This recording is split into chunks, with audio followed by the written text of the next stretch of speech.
Bienvenido o bienvenida a esta exploración. Hoy nos vamos a meter con unos textos, la verdad, muy interesantes. Vienen de un programa que se llama Camino en la Verdad, y esto a su vez forma parte de una iniciativa más grande. Civic ODM. Exacto. El objetivo general que plantean, pues parece claro. Quieren ver cómo la fe cristiana en concreto, puede, digamos, informar y transformar cosas como el liderazgo o la economía. Ujú. Y hablan de un enfoque que llaman apologética católica. Pero ojo, dicen que no es para confrontar, sino más bien para explicar, para clarificar las bases de su fe. ¿Le entramos a esto? Pues sí, vamos a ello. Los materiales que tenemos son, por un lado, como una introducción, ¿no? Que explica la visión de Civic ODM y de este programa Camino a la Verdad. Ajá. Y por otro, tenemos ya el contenido de un episodio concreto, el cuarto, que se centra en un tema doctrinal muy específico: el dogma católico de la Asunción de María. Entendido. Así que nuestra tarea aquí, pues, es intentar destilar las ideas clave, entender un poco su argumentación y ver cómo encaja este tema de la Asunción en ese proyecto más amplio de Civic ODM que mencionabas. Perfecto. Pues, a ver, situemos primero el marco. El documento de introducción nos dice que Cívico DM es como un movimiento que busca formar líderes, profesionales, comunidades, bueno, gente que se guíe por principios cristianos. Ujú. La idea de fondo, creo, es que la fe no es solo algo para el domingo o para casa, no, sino que puede ser un pilar fundamental para la vida profesional, la vida social. Claro. Hablan de construir una economía, una sociedad con propósito. Y lo dicen así, centrada en Cristo y en la dignidad humana. Y es interesante que se dirigen muy directamente a empresarios, profesionales e inversores. Sí, el enfoque es claro hacia ese sector. Y es justo ahí donde meten el concepto de apologética católica. Ajá, Según lo explican ellos, no la ven como una defensa a ultranza, sino como un servicio. Un servicio para responder preguntas, para aclarar dudas sobre la fe. pero ¿cómo? ¿De qué manera? Pues dicen que mostrando sus razones con firmeza y ternura. Fíjate qué expresión. Citan una frase: verdad con amor, firmeza con misericordia. Muy del estilo del Evangelio, dicen. Vale. Usando la Biblia, la tradición, o sea, todo ese cuerpo de creencias que se ha transmitido, y el magisterio, que es la autoridad de enseñanza oficial católica. Y hacen hincapié, creo, en que no es solo para católicos ya convencidos, ¿verdad? Exacto. Mencionan a buscadores, a cristianos de otras iglesias, incluso a no creyentes que tengan interés en preguntas sobre la verdad, el sentido de la vida. Parece una invitación amplia. Sí, parece un enfoque, abierto. Sí, que busca tender puentes, digamos. Y todo esto nos lleva ya al contenido del episodio 4. El tema: la Asunción de María. El texto lo define claramente: dogma de fe católico, algo proclamado formalmente por el Papa Pío XII en 1950. Vale. ¿Y la creencia central en qué consiste exactamente? Pues tal como lo exponen es que María, al terminar su vida aquí en la tierra, fue llevada, usan la palabra asunta, en cuerpo y alma, a la gloria celestial. Ya. Y el documento insiste en algo, ¿no? Que no es un privilegio solo para ella, aislado. Eso es. Lo describen como una señal de esperanza para toda la Iglesia. Es como si el destino de María fuera un adelanto del destino final al que aspiran todos los creyentes en esa fe. Entiendo la idea. Exacto. Y aquí es donde la argumentación se pone interesante, porque el texto aborda cómo se fundamenta esta creencia. Y admiten, de entrada, que no hay una descripción explícita, un relato detallado, en la Biblia. Eso es importante. Sí, pero argumentan que, a pesar de eso, está profundamente enraizada en la revelación. Y para apoyar esto, pues interpretan varios pasajes bíblicos. A ver, ¿cómo cuáles? Porque si no está explícito, ¿cómo conectan los textos con este evento? Buena pregunta. Pues mira, citan, por ejemplo, el libro del Apocalipsis, capítulo 12, versículo 1. La mujer vestida de sol. Esa misma, la mujer vestida de sol con la luna bajo sus pies y una corona de 12 estrellas. Según la interpretación que da la fuente, esta figura, que es muy simbólica, representa a la Iglesia. Sí, pero también de forma particular a María ya glorificada en el cielo. Es una lectura, claro, simbólica. Entiendo, no literal, buscan significados más profundos, figuras. ¿Algún otro ejemplo dan? Sí, mencionan también un versículo de un salmo, el 132, el 8. Levántate, Señor, ven a tu descanso, tú y el arca de tu poder. ¿Y el arca? Pues explican que muchos padres de la Iglesia, estos escritores cristianos antiguos, vieron en esa frase, el arca de tu poder, una imagen de María. ¿Por qué? Porque si el arca de la alianza llevaba las tablas de la ley, María llevó a Cristo. Sería como la verdadera arca. Y si el arca antigua era sagrada y se llevaba con olor, pues argumentan que María fue llevada al cielo. Es un argumento por analogía, por simbolismo. Es una forma muy particular de leer la escritura, buscando esas conexiones, esas figuras que anuncian cosas posteriores. Exactamente. Y añaden también una referencia del Nuevo Testamento, de Pablo en la primera carta a los Corintios, capítulo 15. Ajá. Ahí Pablo habla del orden de la resurrección. Primero Cristo, como primicia, y luego dice, resucitarán los que son de Cristo. Vale. Pues el argumento que saca el texto de aquí es que María, al ser considerada en la fe católica la primera discípula, la más unida a Cristo, participa de forma especial y anticipada en esa resurrección corporal que creen que se promete a todos. Sería como la primicia después de Cristo, que es la primicia absoluta. Entendido. O sea que la base bíblica, según esta fuente, no es un relato directo, sino más bien una construcción que se basa en símbolos, en figuras y en la coherencia teológica con la resurrección, ¿no? Has captado perfectamente la lógica de su argumento bíblico, pero no se quedan solo ahí, claro. ¿Qué más hay? Apelan mucho a la tradición, a esa transmisión de la fe a lo largo del tiempo. Mencionan unos escritos antiguos, los llaman Transitus Mariae. ¿Y eso qué es? Son relatos sobre la dormición o el tránsito de María. Datan de los siglos IV, V. No son parte de la Biblia oficial, son apócrifos. Pero el texto los presenta como un testimonio muy antiguo de que esta creencia en la glorificación corporal de María ya existía en las primeras comunidades cristianas. O sea que aunque no fueran oficiales, sugieren que la idea ya circulaba desde hacía mucho. Eso es lo que argumenta la fuente, sí. Y para reforzarlo, citan a personajes importantes de la historia de la Iglesia. San Juan Damasceno, por ejemplo, un teólogo oriental del siglo VIII. Él usaba lo que llaman un argumento de conveniencia teológica. Decía que era conveniente, como apropiado, ¿sabes?, que el cuerpo que había llevado a Dios no sufriera la corrupción de la tumba, que fuera preservado, glorificado. Ya. Y una idea parecida la atribuyen a San Germán de Constantinopla. Insisten mucho en que la creencia es antigua y que estaba tanto en Oriente como en Occidente. Parece que el argumento mezcla la interpretación de la Biblia con la historia, con esa evidencia de una creencia mantenida en el tiempo. Correcto. Y el tercer pilar, como es lógico, es el magisterio, la enseñanza oficial de la Iglesia Católica. Aquí ya entramos en lo oficial, digamos. Exacto.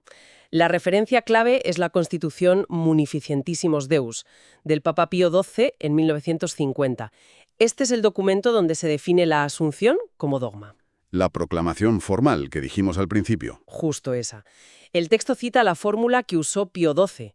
Proclamamos, declaramos y definimos ser dogma divinamente revelado que la Inmaculada Madre de Dios, siempre Virgen María, cumplido el curso de su vida terrena, fue asunta en cuerpo y alma a la gloria celestial. Es una declaración muy solemne. Sí, lo es. Y para reforzarla, se remiten también al catecismo actual de la Iglesia Católica, que la describe como una participación singular en la resurrección de su Hijo y una anticipación de la nuestra. Y mencionan también el Concilio Vaticano II, que reafirma la Asunción y la presenta como coronación de María como Reina del Universo. Con esto quieren mostrar como una línea continua, ¿no? Sí. Una coherencia a lo largo de los siglos. Esa es la idea que transmiten, sí. Una coherencia y continuidad que culmina en estas declaraciones formales. Vale, entiendo. Han presentado la creencia, sus fundamentos según la Biblia interpretada, la tradición, la autoridad doctrinal, pero antes mencionaste la apologética. ¿El texto también responde a críticas o dudas? Sí, y aquí es donde vemos funcionar ese enfoque de apologética como servicio. No solo exponen, sino que abordan objeciones que ellos consideran comunes. Es la aplicación práctica de su método. Interesante. ¿Qué objeciones plantea y cómo responde la fuente? Pues identifica dos principales. La primera, la que atribuyen a una visión más protestante. Oye, eso de la Asunción no está explícitamente en la Biblia. La objeción de la sola escritura, en cierto modo. Algo así. Y la segunda objeción, que llaman racionalista. La idea de que es un mito tardío, una leyenda que surgió mucho después. Vale. ¿Y frente a la primera, a la ausencia bíblica explícita, qué dice el texto? Pues la respuesta que da la fuente es que, que muchos dogmas cristianos importantes, y ponen el ejemplo de la Trinidad, se basan en la Escritura de forma implícita, no con una descripción literal. Ya. Cristo y la futura gloria de los creyentes, como un desarrollo lógico, digamos. Y contra la idea de que es un mito tardío, ¿cómo responde el texto ahí?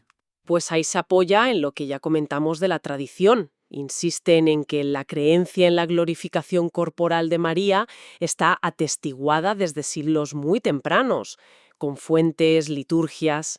Ujú. Y subrayan que la definición de Pío XII en 1950 no inventó nada, sino que fue un reconocimiento formal de algo que, según ellos, la Iglesia siempre había creído y celebrado. Es interesante esa distinción entre la creencia popular o teológica antigua y la definición dogmática, que es posterior. Y bueno, como siempre es importante decir que estamos explicando los argumentos tal como los presenta la fuente, sin valorarlos nosotros. Exacto. Nuestro trabajo es exponer lo que dicen las fuentes. Y una vez que han expuesto la doctrina, la han fundamentado y defendido, el texto pasa a explorar el significado, la relevancia. O sea, ¿por qué es importante esto para un católico hoy? ¿Qué implica para la vida? Claro, la aplicación práctica. Ahí es donde la conexión con la visión de Cívico DM se ve más clara. Vale.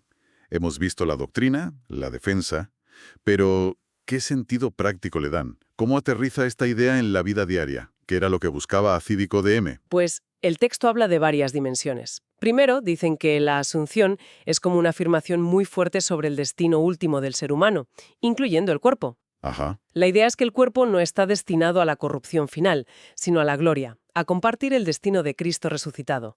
Y María sería la garantía, la prueba de esa promesa. Una visión, pues, esperanzadora sobre la muerte, ¿no? Frente a una visión solo material.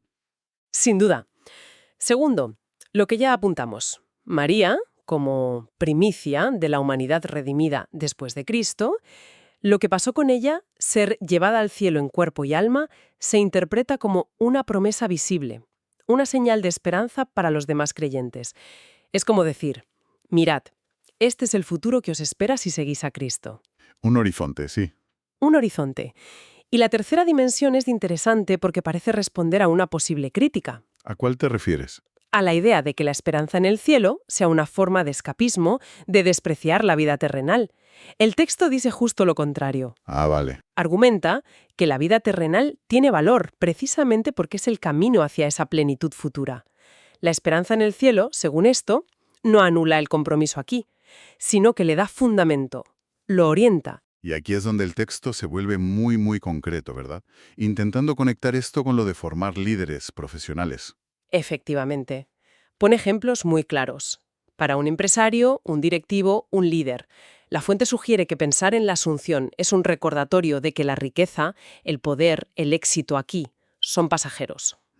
El verdadero éxito, dicen, sería orientar toda la vida, también el trabajo, las decisiones económicas, el liderazgo, hacia esa perspectiva de eternidad, hacia valores que van más allá. Podríamos pensar que eso llevaría, según ellos, a priorizar la ética o a buscar un impacto más duradero en la gente, más allá del beneficio inmediato. Es una línea coherente con lo que dicen, sí. Luego, para la familia, el texto sugiere que la asunción da una clave para vivir la muerte con esperanza cristiana. ¿Cómo? Pues transmitiendo la idea de que el destino de los seres queridos que mueren en la fe no es la tumba y ya está, sino la vida eterna con Dios. Y claro, eso cambiaría cómo se afronta el duelo, cómo se habla de la muerte. Tiene sentido dentro de su marco. Y finalmente, ¿qué dice para el creyente de a pie? El discípulo cotidiano, como lo llaman. Pues para esa persona, la asunción es como una invitación a tener una doble mirada. Los ojos en el cielo, en la meta, sí, pero los pies bien en la tierra, comprometidos con el día a día. Vale. Usar una frase muy gráfica. Cada acto de amor, cada gesto de servicio, construye ya nuestra eternidad. O sea que lo que haces aquí tiene valor para lo de allí. Es fascinante ver cómo se esfuerzan en traducir algo que podría parecer muy abstracto, ¿no? La asunción de María al cielo, en actitudes, en valores, en enfoques para la vida real, el trabajo, la familia, la economía. Es un intento claro de mostrar la relevancia práctica de sus creencias. Totalmente. Es el puente que intenta entender entre la teología y la vida concreta. Y eso parece ser el corazón del proyecto de Cívico DM y Camino en la Verdad, al menos por lo que vemos en estos textos. Bueno, pues si recapitulamos. Las fuentes que hemos visto hoy nos presentan, por un lado, esa visión de Cívico DM de unir fe y vida práctica profesional social, y por otro, un ejemplo concreto de su programa Camino en la Verdad, analizando el dogma de la Asunción de María.